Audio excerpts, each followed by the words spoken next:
Safety analyses are the core backbone of any safety concept. And this is particularly true for AI because in the past we often tried to use off-the-shelf solutions. And this works pretty well if you can have application agnostic solutions like memory error correcting codes, watchdogs for delay failures, all of these things using redundancy.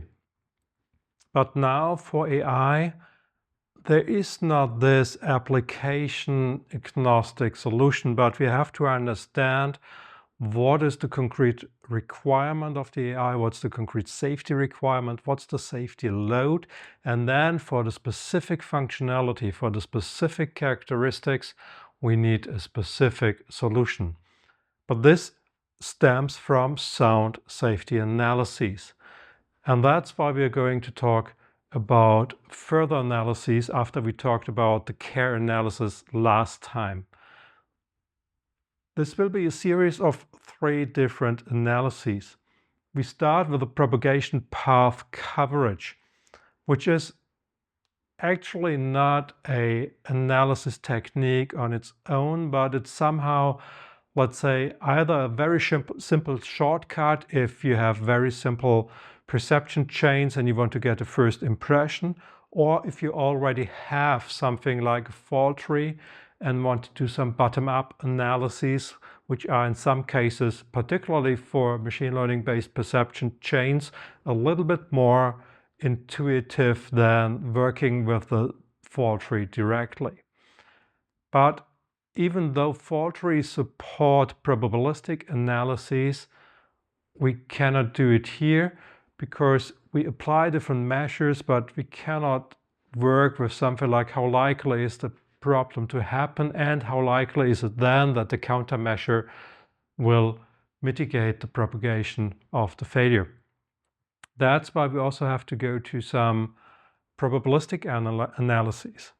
And fault trees have the problem that they only work with some binary kind of probabilistic model, and all the single events must be stochastically independent. But often we have something like conditional probabilities. How likely is it that my object detection fails under the condition that there is rain, under the condition that it's dark? And for that we need to use conditional probabilities, and that's why causal Bayesian networks also play an important role. But often this quantitative probabilistic approach is very difficult to model in an accurate way, so that there's something in between. And that's not something used in practice, but that's something coming more from research. But it should give you an impression where the direction could go to and what are the possibilities, because the problem how to efficiently and effectively analyze safety of machine learning-based systems is far from being solved. So there will be ongoing research in that field. So therefore, I chose to also show you such an approach which is more research-focused, to have an idea how this could look like and that there are alternatives to look at. But today we will have a look at propagation path coverage and at the causal Bayesian networks, and then next time we will have a look into fuzzy cost trees, because for that we also have to have a look into fuzzy logic. We will first have a more theoretical point of view, and I'll teach you all the methods, and then we will have a session where you can also see how this works in tools where we can model causal Bayesian networks in a tool, and where we can model fuzzy cost trees in a tool and play around with it so that you get a better feeling how this actually works. Propagation path analysis. One of the key things we want to extract from safety analyses is to understand the cause-effect relationships, because only then we are able to determine and to select a set of necessary and sufficient measures. You remember the Swiss cheese model, where it said for most countermeasures, for most error detections and supervisors, there will not be a single solution. It's just like a slice of cheese with holes. There will be some things you cannot detect. But if you stack different slices of cheese with the holes at different places, then the complete stack will be dense and there will be no open gaps. And that's the Swiss cheese model. But how do you know if you have enough slices, if you have the right slices? And of course, it's not only about safety, you also have to consider things like false positive detections. Because if your detector says there's something wrong, even though it isn't, then you reduce the reliability of your system. And after all, we sell systems not because they're safe, but because of their functionality, while they have to be safe as a constraint. And of course, we need cost-efficient solutions. We cannot simply build as many countermeasures as possible, because this will be much too expensive and there will be a huge resource consumptions in embedded systems. We cannot run several parallel AI models for redundancy. We simply don't have the compute power, for example. And all of these aspects have to be considered. And that's why we need safety analyses for, and the critical path analysis helps us here in a very simplified and pragmatic way. It looks from a bottom-up perspective. So you remember from the care analysis and from SOTIF that we identify triggering conditions. And if you now say, let's say we have a camera-based object detection and we start from all these problems, from these insufficiencies, from the triggering conditions like darkness, and then we want to see, okay, have we something that addresses that triggering condition? Are all the triggering conditions covered? And that's something we do in a bottom-up path. On the path from the basic event, from something like a triggering condition to a top event, to our hazard. On that path, is there something in between? But as soon as this requires more components, if it's not isolated to one single component and there's several components involved, which is usually the case in practical applications, then this only makes sense if you base it upon an existing analysis like a fault tree analysis. But instead of somehow getting lost within the fault trees, you have a more systemic look at an architectural point of view in it, nevertheless having the fault tree as a formal backend. So therefore this makes sense for smaller machine learning based perception tasks like object detection, but it should be combined, or it can be combined with something like a fault tree analysis to also be used for more complex systems. Nevertheless, often it's the case that then we have to go to more traditional analyses, because the likelihood to miss something and to mix up things and get confused is too high for such a type of an analysis. But for an isolated perception task, this can be very helpful. Let's have a look at an example. We want to have a machine learning based object detection. We have a camera, a machine learning model, and this machine learning model should detect some objects here. So the point now is, if we do a care analysis, as you remember, we have CA, AR, and RE causes, so triggering conditions or physical model insufficiencies. We have sensuation insufficiencies, sensor model insufficiencies, and we have computational model insufficiencies. One thing, and an excerpt of our triggering conditions of our physical model insufficiencies, were things like occlusion, darkness, side, overexposure, camouflage. That's some of the examples we came up with as a result in the last session.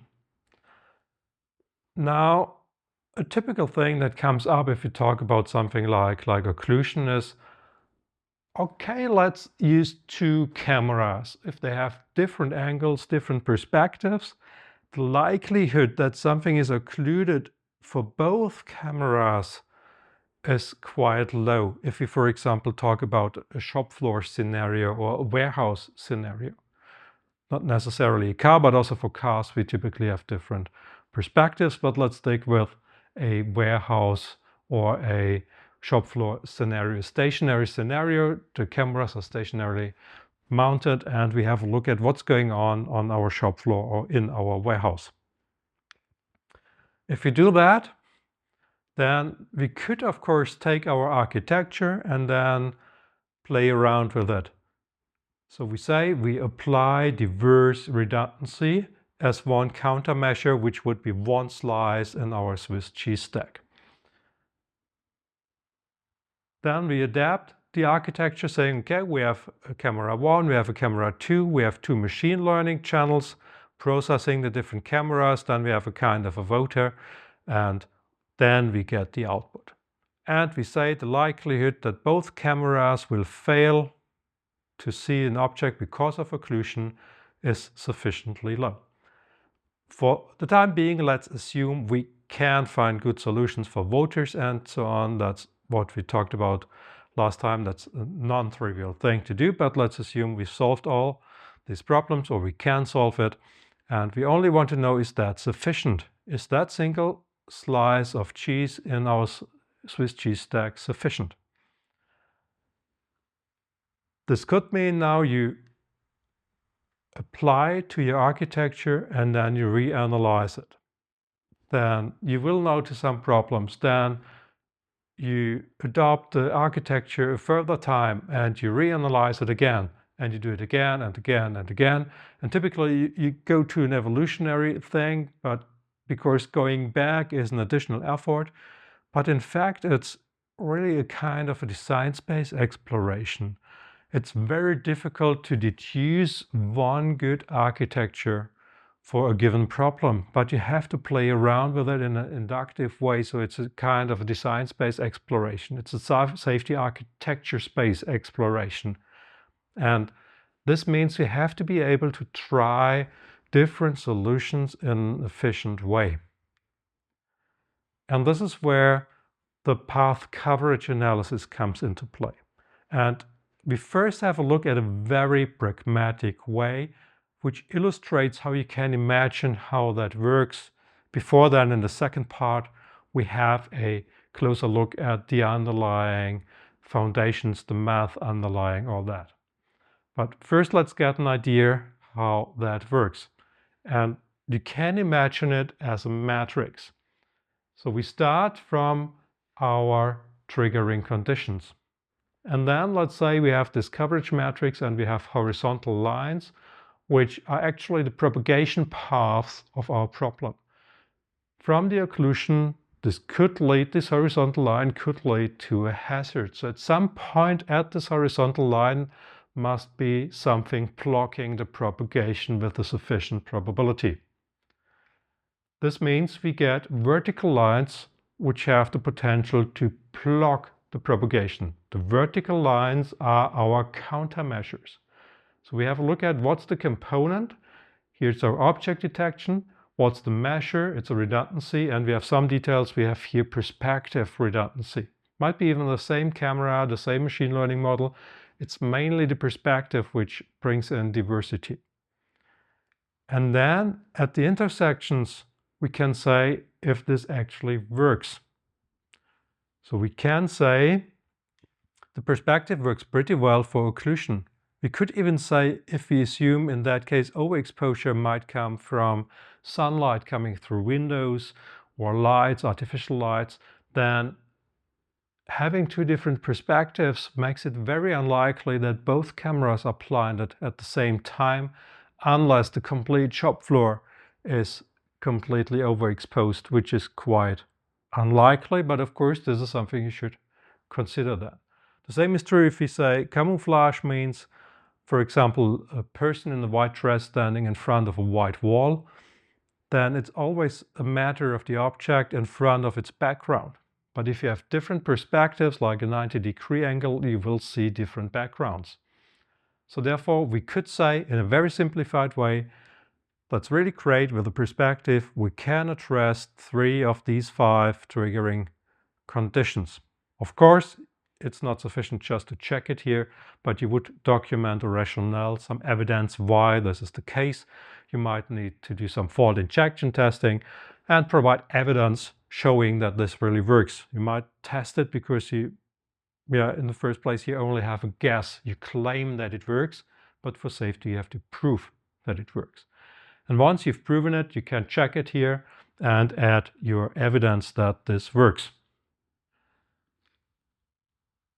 This means there are still 2 things that are not covered. So this is the hole in our first slice of cheese. This means we will need a second slice.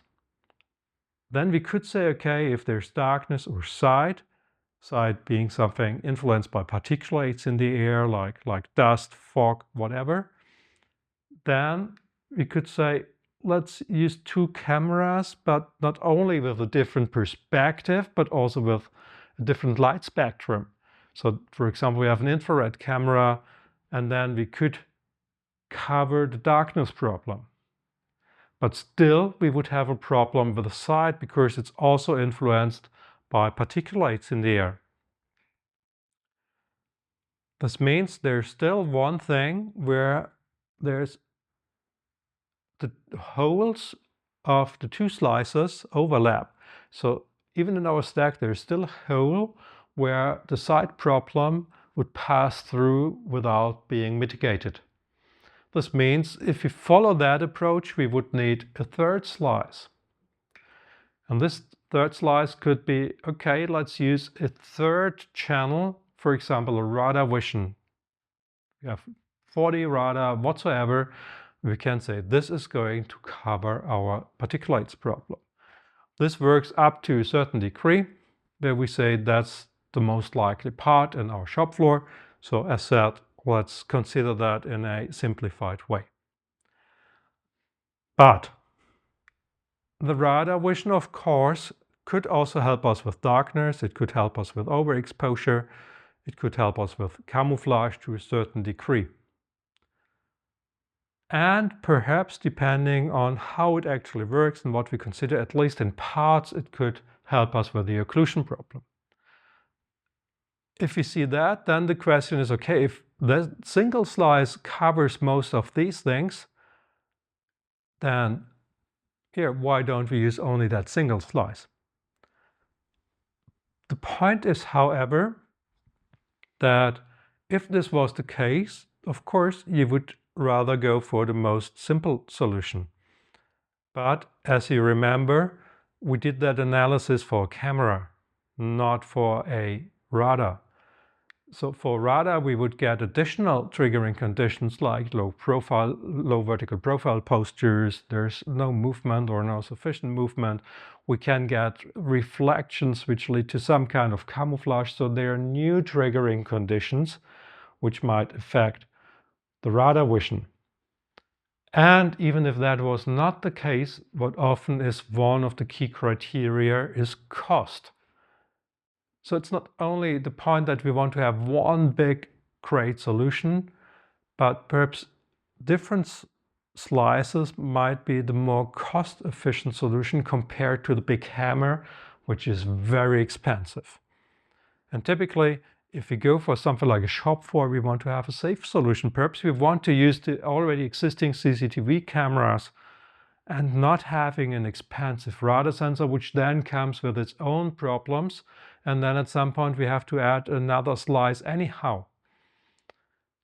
But how can we do that? So let's say radar is too expensive and comes with a lot of other problems we do not want to solve or cannot solve right here. So that's something you can now do in such an analysis quite quickly without permanently modifying your architecture and then reanalyzing it.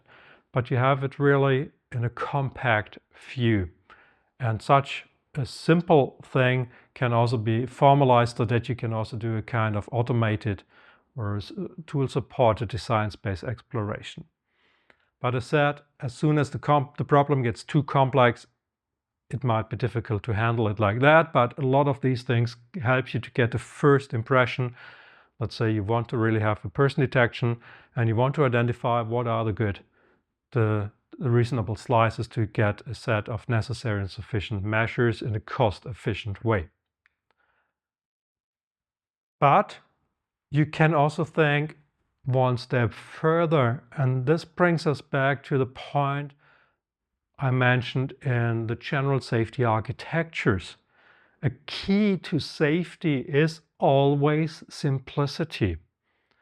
Keep it simple, stupid.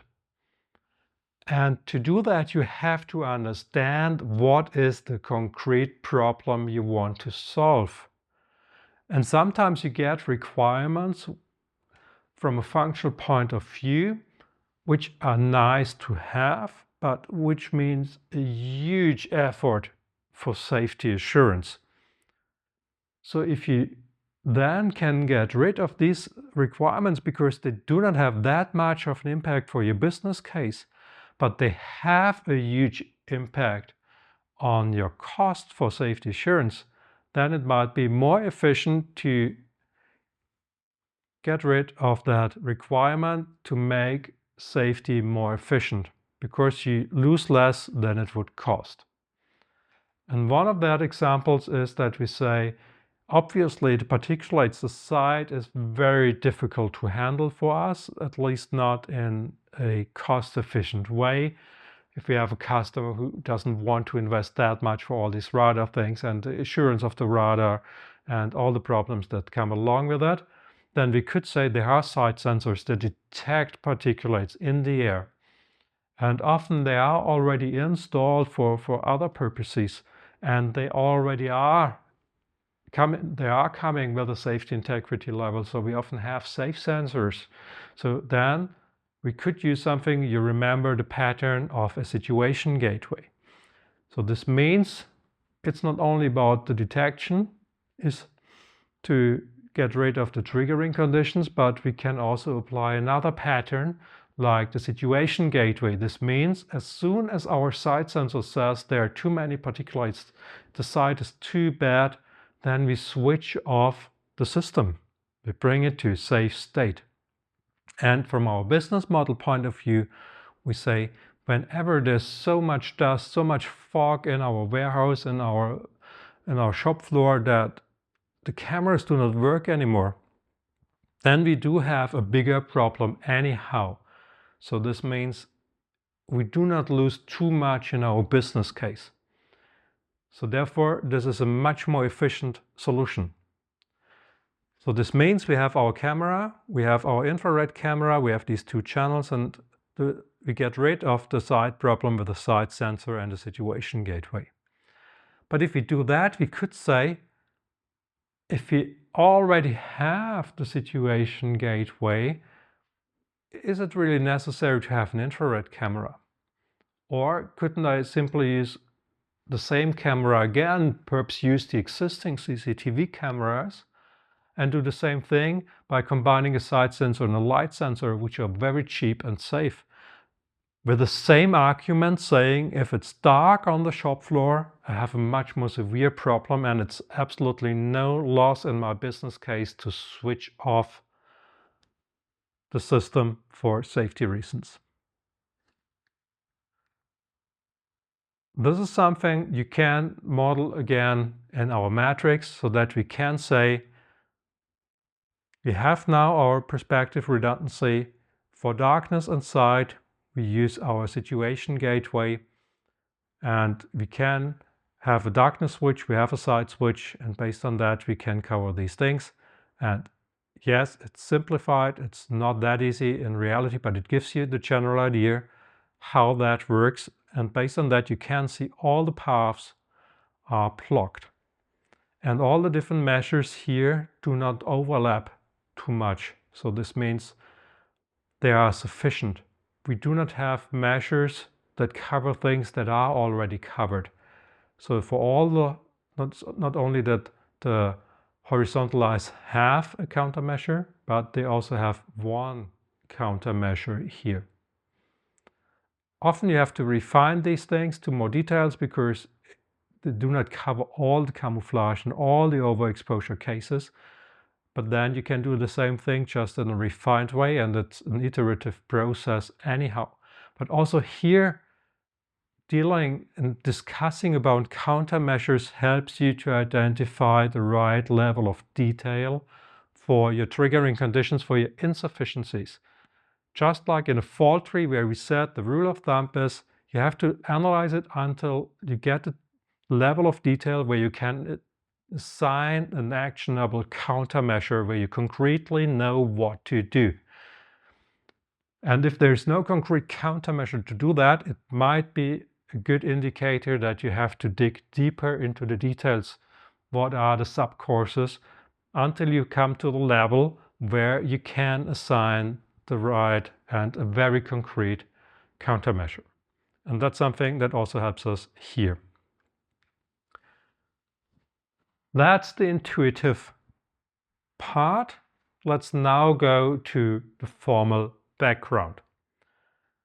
I do not want you to overstress that, but that you know there is something behind it that helps you also to deal with complexity, and that helps us to prove that this actually can work if it's applied correctly. To this end, we need some definitions so that we know what we are talking about. First of all, we need to know what is our subject of interest. That's the system or the subsystem, the component or the requirement for which we want to develop a safety concept, like our object detection ML component. We also say in that case, we assume there is a fault tree available, and the basic event set is the set of all the basic events of the fault tree of our subfault tree, which has the top event T that analyzes the subject of interest. So this is, we have our fault tree with the top event and we have a set of all the basic events. Now we want to understand the propagation path. That's what we want to analyze. The horizontal lines are nothing else than connections from the basic events to the top event. So this means we have a set PB, which is the set of all direct paths from the basic event to our top event in our fault tree. B being the basic events and being the intermediate events, and T being our top event. Let's play through that in a simplified example.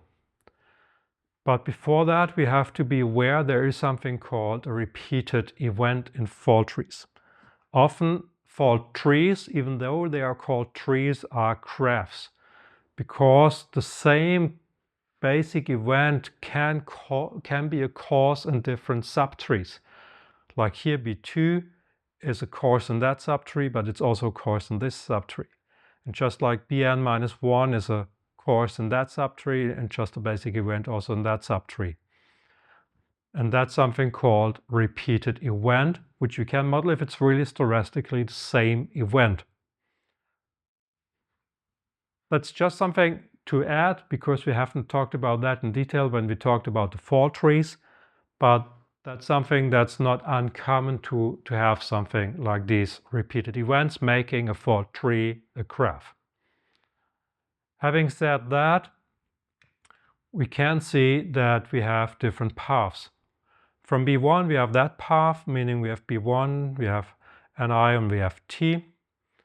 And if you have a look at B2, we have in fact two paths from B1 to Ni to T, and from B2 to Nj to T, because here B2 is a repeated event. We have different propagation paths, and we have to consider all the propagation paths. It's not sufficient to cover only one of these paths. That's why we need a complete set of our paths. And then the same can be applied to the other basic events. For Bn-1, we have two paths again. For Bn, it's one path. Now, we applied the countermeasures to the components involved. You remember that for the vertical lines. This means we have to know which components are involved. And then to this end, we have our set CPP, which is the order set of components which are part of our subject of interest, which are the source of any event, so that we say there exists a fault within the component fault failure mode set, where we say this fault is within the path. CF, as said, is the set of failure modes, F of our component. You remember that when we talked about modular safety assurance concepts.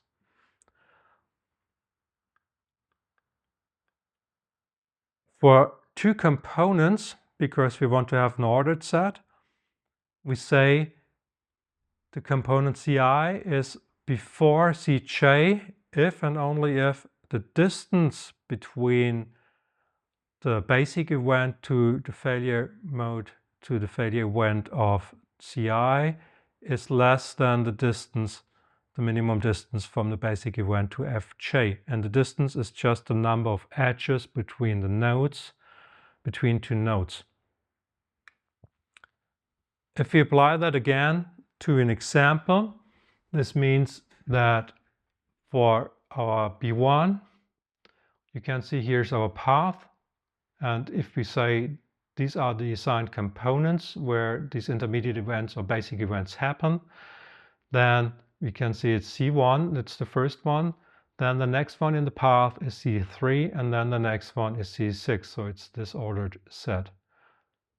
For B2, we have again two paths. One is C2, C3, C6, and the other one is C2, C4, C6, and so on. So that's how we get the set of components. So we do not only know the paths, but we also know which components are involved. Now, of course, we do not only want to know which components are there, but also which measures are applied in these components. From a safety analysis point of view, actually, it would not be that important to exactly know where the measures are applied, because often we want to first identify the measures and then assign them to components. But in the first place, you could then have a simplified model or with only a few components, but often we do not find that ideal case that we analyze a system from a green field. Typically, an architecture is already there, so it doesn't make sense to ignore the existing architectures and the components. So therefore, we can do that. And where we apply a measure in which component is already part of our design space exploration. So it doesn't make sense to analyze the countermeasures in a separated way, independent from the architecture. So considering safety as an integral part of the architecture is a much more efficient way to go. So therefore, let's say we have the set of all the countermeasures that are realized by a component.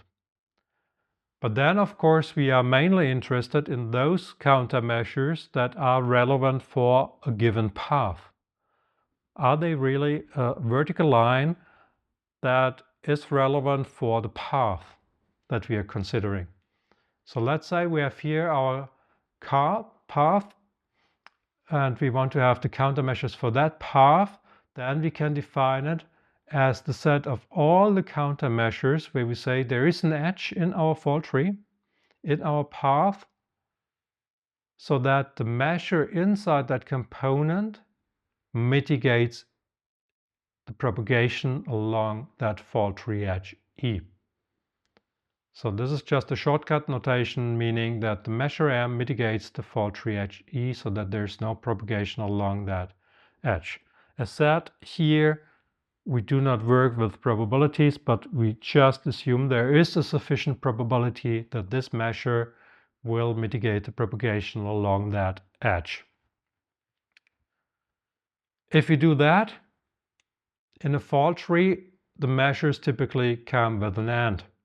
And if we add a measure in our path coverage element, if we add a slice, then in the back end in our fault tree, even though we might use this more intuitive front end matrix point of view, in the back end, of course, adding a measure means adding something with an AND in our fault tree, because the failure must occur and the countermeasure must fail. Only then, after our intersection, we have still a problem that mitigates.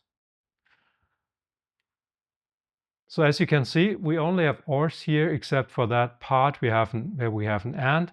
So we can see for this Bn minus 1 path, there is the countermeasure of redundancy in C5, and that's also true for Bn.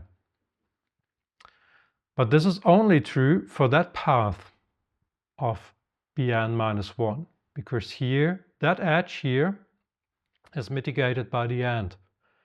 But the other path, this one here, has no countermeasure. This path is not mitigated by that countermeasure, so therefore here we still have an uncovered path from Bn minus 1 to T. And the simple it might seem, that's something that's often overlooked in practice. So therefore, we are interested in the propagation path coverage. So we have a propagation path coverage for basic event BI if for all the paths in our path set for BI, so for all the paths that lead from BI to the top event, and for all the edges within that path, there is a measure so that this edge is mitigated. Then we have a coverage. And for the fault tree, we have that if this is true for all the paths we have available. In our example, this means we have here our Bn minus 1, where we say, okay, we have here the countermeasure of redundancy. And this is for Bn minus 1 and for Bn.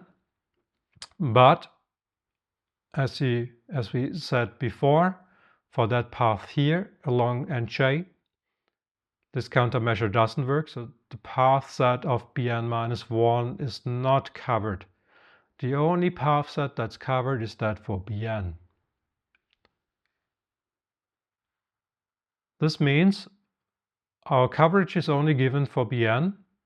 This means in that case for our fault tree, of course, the fault tree coverage is false.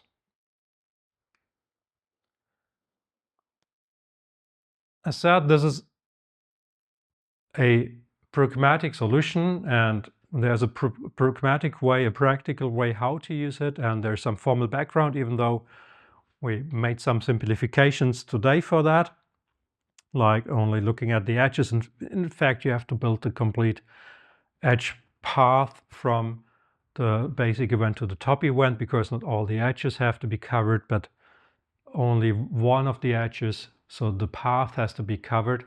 But I guess this should suffice for today. But it shows you there is also a formal backbone for working with that. But as said, this is only a qualitative type of thing. We assume that there is a measure that can sufficiently mitigate the propagation along an edge. But often that's also a probabilistic type of thing. And in general, we want to model probabilities. But a fault tree is limited because we have stochastically independent events. So these are random variables which must be stochastically independent. But for things like SOTIF, we often have conditional probabilities. What's the probability that our machine learning component fails under the condition that it's dark, or that there's too much particulates in the air? And this is why it helps us to work with probabilities. Probabilities help us to identify which courses and which paths are actually relevant, because if they are very unlikely, it's not necessary to invest that much effort compared to those paths which are very likely. And the same is true for the countermeasures. What's their efficacy? How likely are they to work? If we have very expensive measures, but they have a very low efficacy, they have a very low probability to mitigate the propagation path, then it's actually wasted money. So given that we always have to deal with limited availability of time and money, we have to know where to place our efforts, where to place our money to get a safe solution in a cost-efficient way without wasting time and money. And there, even though if we have probabilities that are not good enough for final safety proof in a quantitative way, it helps us to guide our development in a cost-efficient way because we can focus on those points that really matter, but those measures that really have an effect. As you remember, for software, we often do not have to prove anything in a quantitative probabilistic way, but nevertheless, it helps us not for proof, but as said, for really controlling where we want to invest our time and our effort. So therefore, we need that.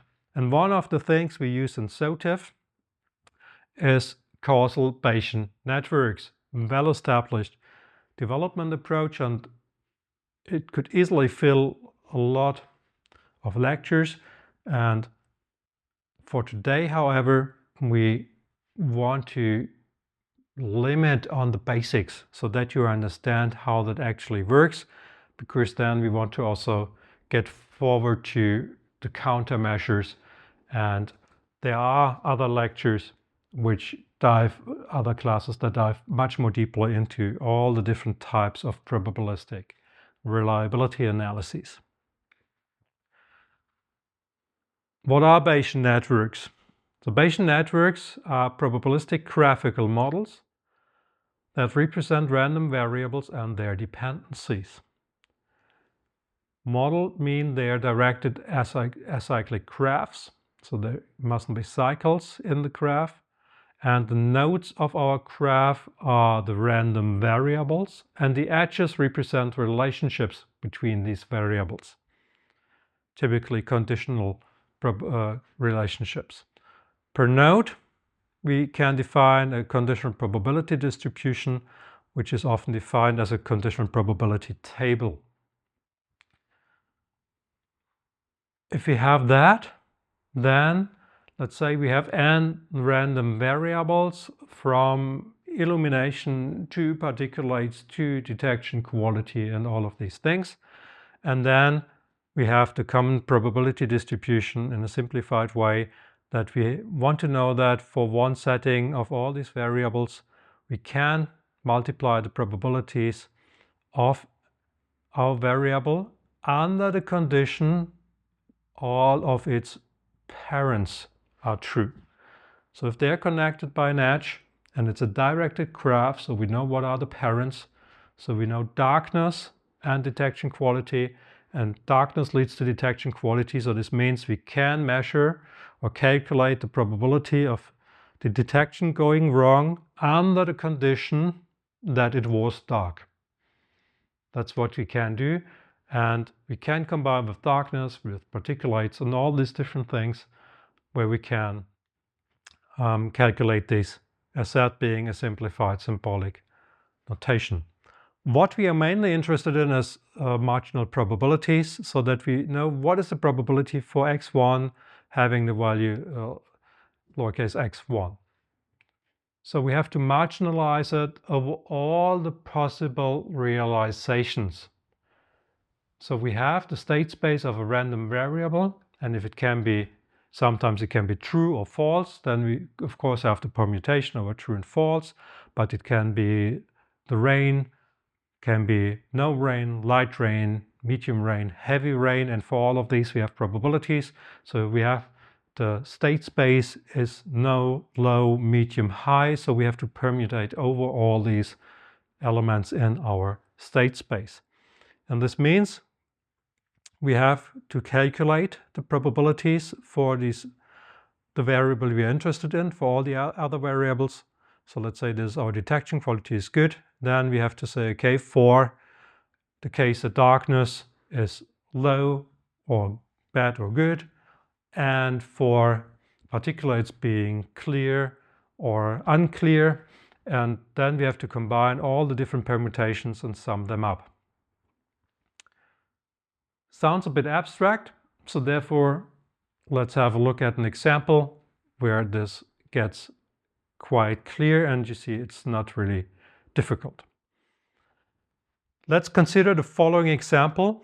We want to somehow calculate the probability that our detection quality is good of our machine learning based detection under the conditional dependency on the illumination quality and the particulates in the air. And we know now that the illumination is in 80% of all the cases good, and 20% of all the situations it's bad. For that you can use statistical data you have available, or you can do some tests, or you can even train it over different runs, over real-time data, all the different things. But at least you can come up with some good starting point. And as said, overall it's often not really used to have it to the last digit precision, but because we do not want to use it to prove safety, but we often want to prove it or to use it for steering our efforts. And then a relational type of thing is often sufficient, and therefore it does often not make sense to invest too much effort to get here the highest precision, because overall the probabilistic result we get is most likely not accurate enough to use it for a probabilistic proof of safety. So the same we can do for particulates. Let's say in 60% we say the site is clear, and in 40% it's unclear. That's what we know from the statistic of the operation of our warehouse or our shop floor. And then we have to define the conditional probability distribution for the detection quality. And as said, for that we can use conditional probability tables. So it's quite intuitive to use. So here you already see the permutation that we also later need for the calculation.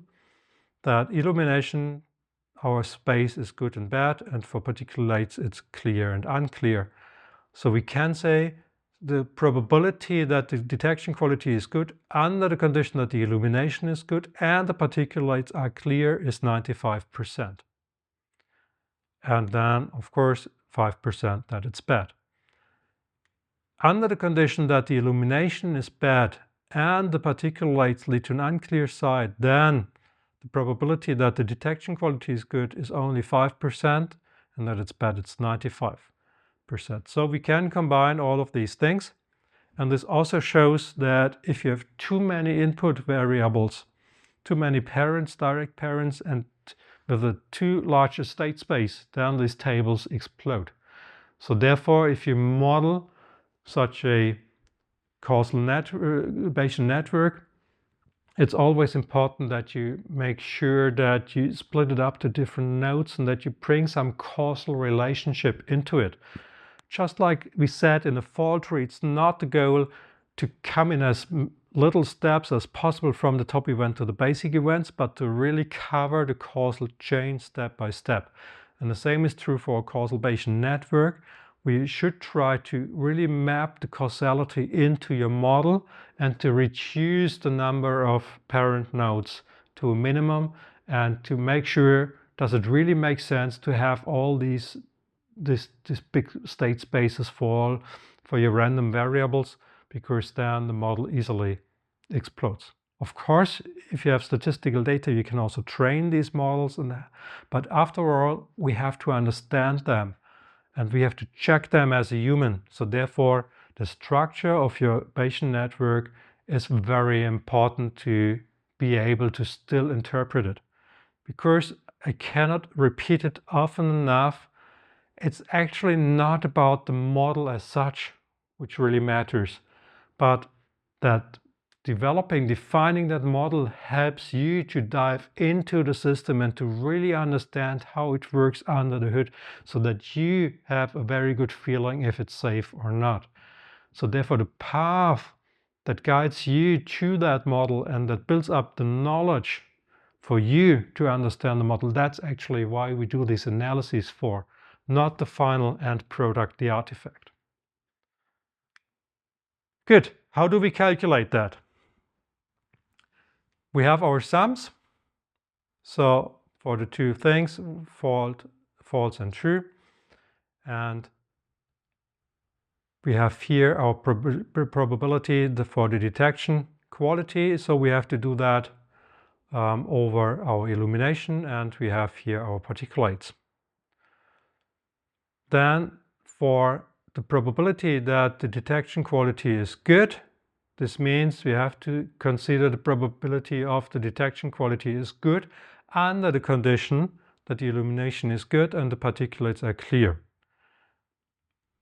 multiplied with the probability that the illumination is good, multiplied with the probability that the particulates are clear, plus the probability of our detection quality being good under the condition that the illumination is good and the particulates is unclear, multiplied by the probability that the illumination is good, multiplied by the probability that the particulates are unclear, and so on. So we have to permutate over all the combinations in our table.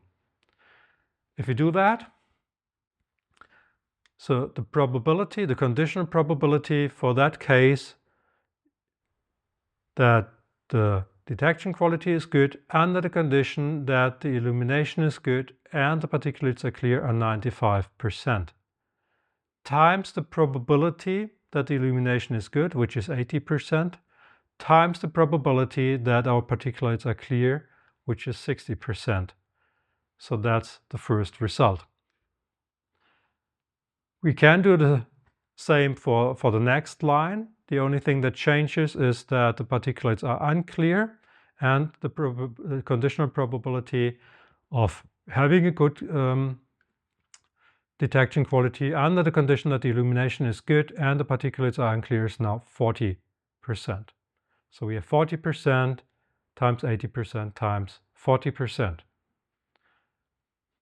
Then for the next line, once again, the conditional probability that it's good under the condition that the illumination is bad and the particulates are clear is 50%, times the probability that the illumination is bad, which is 20%, times the probability that the particulates are clear, which is 60%. Last line, same thing again. We would say particulates are, detection is good under the condition that the illumination is bad, under condition that particulates is unclear is 5%, times the probability of the illumination being bad is 20%, times the probability that the particulates are unclear, which is 40%. This leads to the overall result that the probability of a good detection quality is something like 64.8%, which is obviously, at least in our model, not that good, quite close to a random result. So obviously we have to improve something. What now the causal Bayesian networks help us is to understand what actually are the impacts of the single parents on that result. So what we can calculate is the conditional probability. What's the probability that we have a good, that the illumination was good under condition that it leads to a good detection quality? So what was the impact that if we're assuming we have a good illumination, good detection quality, what was the probability then that this is caused by a good illumination? And this is just a conditional probability.